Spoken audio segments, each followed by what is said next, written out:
The Valley Vipers fall to the Capital Seahawks 103 to 95. I'm joined by the head coach of the Valley Vipers, Darien Almond. And before we even get to the game, the inaugural season in Purcellville, third year as the Valley Vipers basketball team. Your first year here, just the atmosphere, the stands were packed. There was a different feeling going into tonight. Can you just describe that for me? I think it was really nice the turnout we have. It was awesome because like the kids were into it. The vibe was great. I liked the music, the setup, everything like that. And I loved the fans coming out. They were into it, talking on the sideline, and when the music was playing, I looked up for a second, saw kids dancing, and that part was really awesome. And then when the game really got tight, you could really hear the fans cheering. So I love that we got that buy-in from Purcellville and Loudoun County. I hope it continues. So just take me through the game, a very close game. Capital gets a really big lead on you, and just later in the game, you're just slowly but surely chipping away at the lead. Can you just take me through what that meant to see your players day one, trying to chip away and try to make this game a very tight game and try to get the win tonight?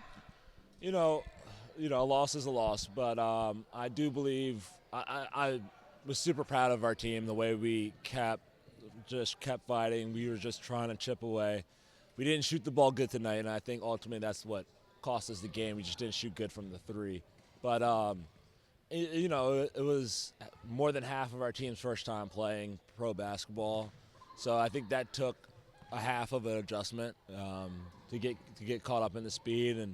But I'm so proud of our guys, the way we kept fighting back and kept trying our best. It stinks to come away with a loss, but I think we learned a lot from today that we are just going to keep compounding on and trying to get better.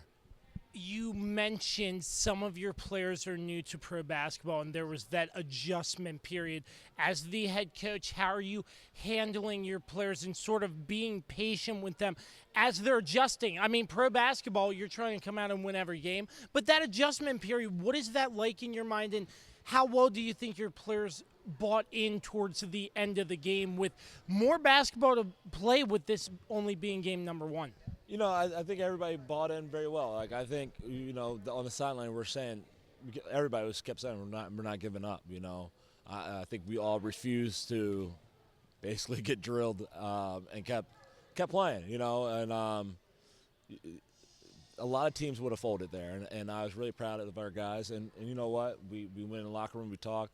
We're staying together. I didn't feel there was any egos or anything like that. It was more about staying together and learning from this game and just growing, and we're going to get better and better. And I keep preaching to them, every time we meet, this is going to be the worst we're going to be. We're going to keep getting better.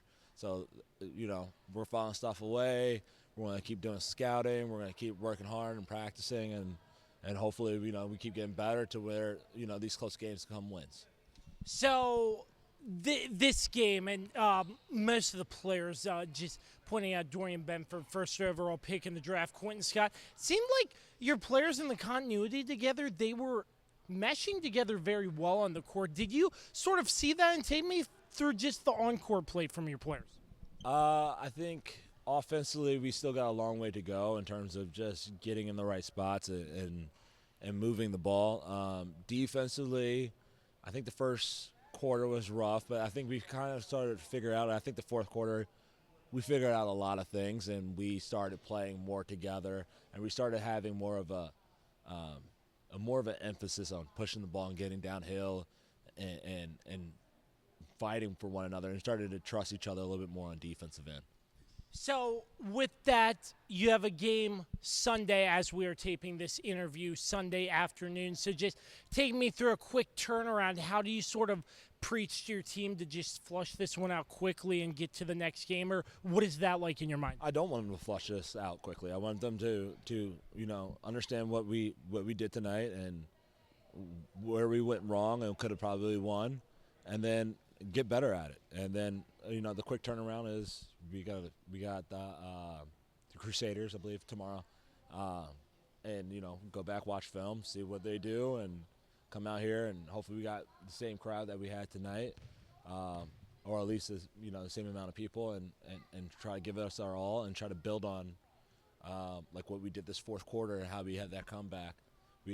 Hopefully we just build up on that and keep going. So essentially, you want your players to take a look at what this game brought and build off these successes. And if that's the case, just take me through what you've seen in towards of the success that your team showed in this game, what you're trying to do a little bit more of come tomorrow. It's funny, our point guard just walked through, and he made a great point. What we're trying to do is build an identity. Like how do we play? And I think if you watch the fourth quarter, how we like to play defense and be aggressive and move around, I think that's got to be our identity, and just build upon that, and the offense will come along with that. So yeah. How did it feel? Sort of.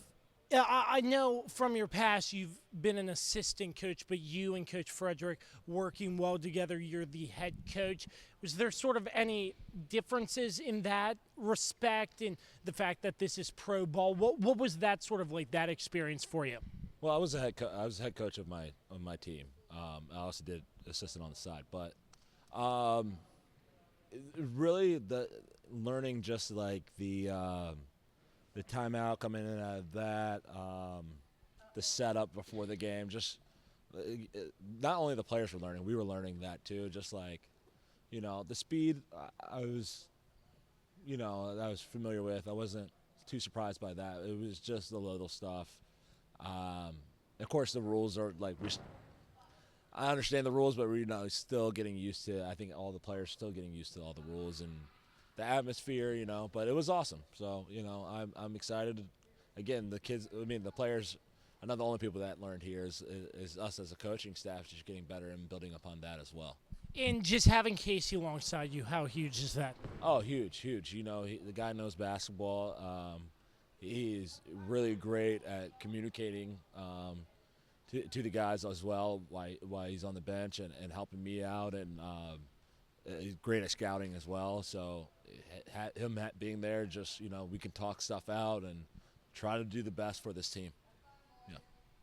Coach Darien Almond, there you have it. The Valley Vipers fall, but a lot of promise for the season come, community support, and great basketball ahead. Coach, can't thank you enough for your time. Great to see you, sir. Have a good night.